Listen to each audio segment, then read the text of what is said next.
Okay, welcome back, welcome back, welcome back.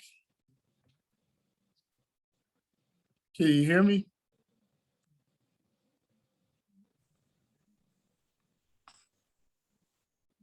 Let's see, can you hear me now? Yeah, I can. Okay, welcome back, welcome back. Now, there's a lot of African Americans that are coming back to different parts of Africa and, they're looking to resettle. Now, of all the different African countries, name some of the things that you would definitely promote as far as Ghana. What are some of the interesting things that would interest or attract African Americans that are looking to resettle? I feel Ghana is one of the best places to be when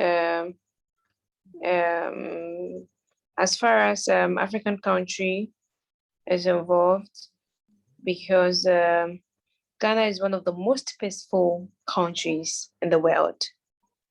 Very, very peaceful. For so many years, we could all attest to the peaceful elections, and we all attest to the fact that we have peaceful elections. There are no wars. There may be some minor misunderstanding about election results. Even with that, we go to court and then.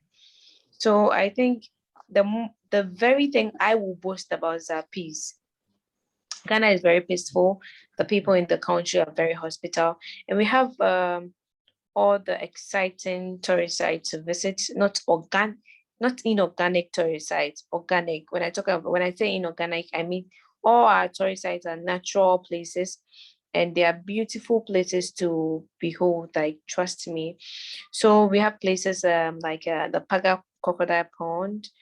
We have the Tongo Whistling Rocks and Boga in the Upper East region. When it's during Hamatan, because of the wind from the Saharan areas to the northern, you hear the rocks whistling on its own. They're so very. We have the Diacedan Monkey Sanctuary in the Bono region. There are lots of places. We have beautiful castles around. We have nice beaches around the Volta region, Keta, and Takoradi Cape Coast. They're very, very nice places. Mountain Afaja. So yeah, Ghana has very nice places, very nice tourist sites for you to behold, and a very peaceful country that you would love to stay here without any problem from anyone.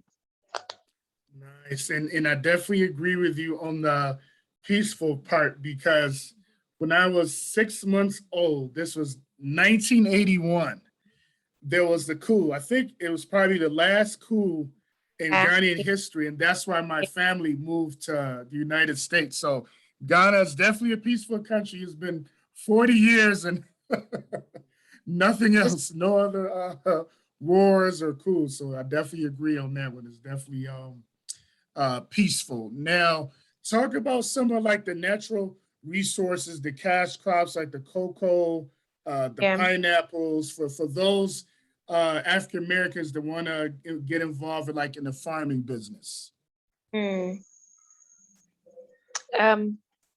Please come clear again. I didn't get what you said.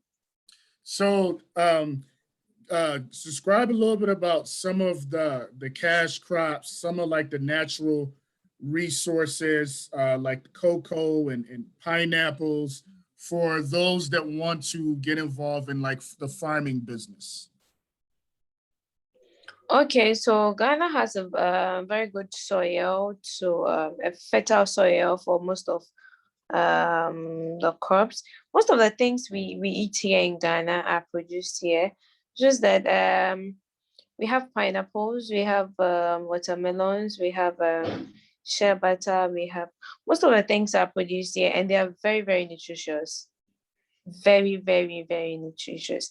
In as much as some farmers do use fertilizers and others in spraying their crops, I believe that 90% of the food we eat here in Ghana are natural, and they are very sweet.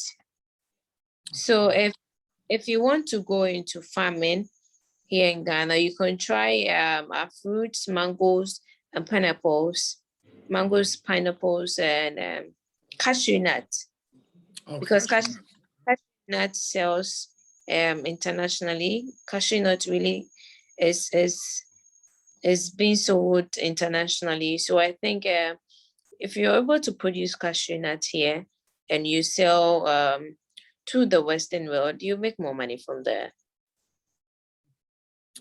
Now that I didn't know. I didn't know about the watermelons either. I thought watermelons was mostly like here in the United States. So I just learned something new. Around, and even in the eastern region, Ada, they also plant watermelon a lot. They are Oh, into melon a lot in hmm. Ada, yeah, in the eastern region.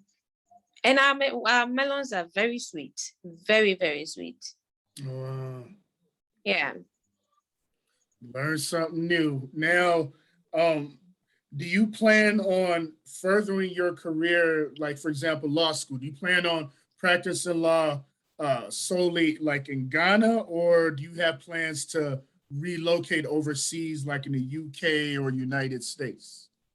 Okay, so I have plans of locating to the UK to further my career. I want to stay in the UK probably for a year or two to study and also to have knowledge about international law, and then come back to Ghana to continue. But I don't mind staying in the UK, but I really love Ghana. I do love Ghana. So you have your options open no matter what. Yeah. Excellent.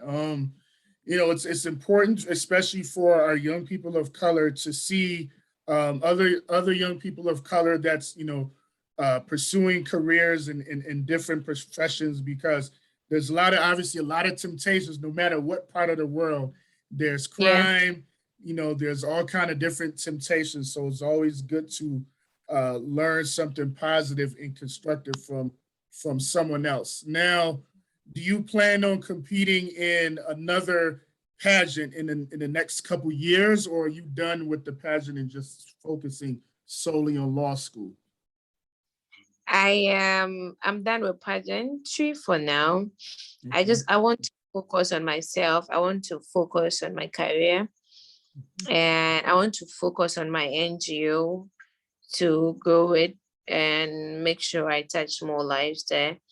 I am rather interested in grooming ladies into joining or contesting for pageantry. I am ready to groom any lady who wants to do politics or pageant. But for now, I am done with pageantry. I am not ready to contest any pageants anymore. And for your NGO, what's going to be the name of your NGO, and what are you gonna focus mainly on, like empowering young ladies? How's that going to look like? Okay, so the name of my foundation is Mabel Care Foundation, MMABIL, Mabel Care Foundation. I look at empowering women, not just education and their health, but also to create that's connections for them to organize vocational training for them, where these trainees are also going to help them find their choices of work and what they want to do, which can also bring money to them. I think my first tour was in my region. We had a DEVA and we had a HIV/AIDS screening. Currently, I am an advocate for HIV/AIDS. So we had HIV/AIDS screening in my region, in my district, and fortunately, no one tested positive for HIV, and I was so happy about that. But Sure. most of ignorant of HIV, and in my village, in the villages where there are no social amenities to engage There are no televisions. There are nothing to engage them. There are no social amenities like play centers where children can go to have fun, where parents can also sit to learn something new and know that the only source of entertainment is, excuse me to say, sex. So more day in, day out, they make more babies. So we had to go on sensitization to sensitize them on the HIV/AIDS, educate them about the use of condoms, how to use it, and the do's and don'ts of sex, and also how to protect yourself from contracting HIV/AIDS and other related sexually transmitted diseases. Yeah, so I look at and I think the recently my last project was on donation during I guess now is during we have a farming season, so I looked at the farming season. I went there in September to I collaborated with Food for Africa to donate food boxes to about 550 widows and disabled women in the district. And we were able to touch about, we touched Zanlelugo, Pielongo, Nangodi, Sakote. We touched about 5 electoral areas, and it was good. It was very good because every box of food contains rice, maize, beans, spag. You know, we were able to provide, and oil. They were so happy, and we were able to touch about 550 women within the district, and we did that within 2 days. And we had a talk with the women on what they want to do in the community. Most of them are into the share butter business. Some of them are, my place, we do what we are into is their livelihood, farming is what they do. And we had a conversation with them how to promote their farming business, how to get more buyers for them when they farm. But it looks like most of them do the hand-to-mouth farming. Most of their farming is for domestic purpose. They just farm to feed them because there are no jobs, and there are no jobs around for them. Most of them are illiterate because of early marriage. Most of them are illiterate. They did not get the opportunity to go to school to have a skilled work for themselves, except those who even after marriage feel like I have to do something for myself. So we currently, I am planning on organizing a vocational training where we are going to learn soap making, bead making, and fascinators. We are going to engage them into all this vocational training to make sure that at the end of the day, we select about probably 10 of them, and then we give them some capital to start the business. Then we see how best we can also help them to at least support their families, because really in my community it is really heartbreaking. It is difficult there. It's they really need help because we don't even have proper educational materials and equipment. There are no chairs. There are no libraries around for these children to even read.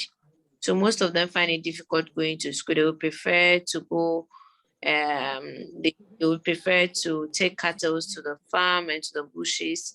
Some would prefer going on farming. Some would prefer going on mining, small scale mining, than to be in classrooms, because sometimes being in the class is is very difficult. You have to sit on the floor. There are no chalks and other stuff. There are no markers to write on their boards and all that. Yeah, so basically that is what we want to do for now and see how it goes. Okay. Well, Sandra, my youth program, Heavy Brand Podcast, is looking forward to helping whichever way we can, whether it's donating through financial means or through tutoring. I'm always open to donating books, helping out with, the food supplies, and also helping out with like tutoring, helping them to learn how to read and so forth. So definitely keep in touch through social media. I hope to reconnect with you and contribute to your organization for many years to come. Thank you so much for taking time out of your schedule to come on the show. I'm most grateful for engaging me. And we are also open to international donors in case they want to do that. You can send me email on Dobale Sandra. Dobale Sandra. Dobale Sandra 71 at gmail.com. Okay, Dobale Sandra 71 at gmail.com. And you can also find our IG handle, Imabel Care Foundation, on Instagram. Yeah. Or you can also contact me on my personal Instagram page, Queen Talata. Okay, and repeat that, Emma Mobile K Foundation.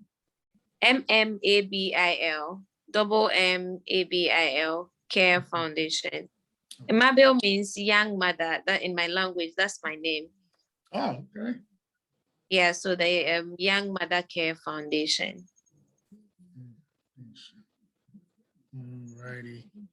Alrighty. Thank you so much for your time. I'm looking forward to uploading this episode. Make sure to share with your people, and I'll share with my people. Sure, definitely. Thank you so much. I'm glad we did this tonight, and I hope in getting connected to you on social media and other platforms. And I'm looking forward to having a long-term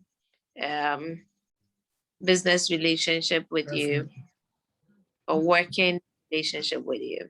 Yeah, definitely. And, my plan is to return to Ghana. I haven't been back since I left in 1987. So I definitely plan on coming back and reconnect with my roots. So that's for sure. Yeah, sure. You should. You really should come back home. In December, for instance, is going to be one of the best places to be in Ghana because we have most of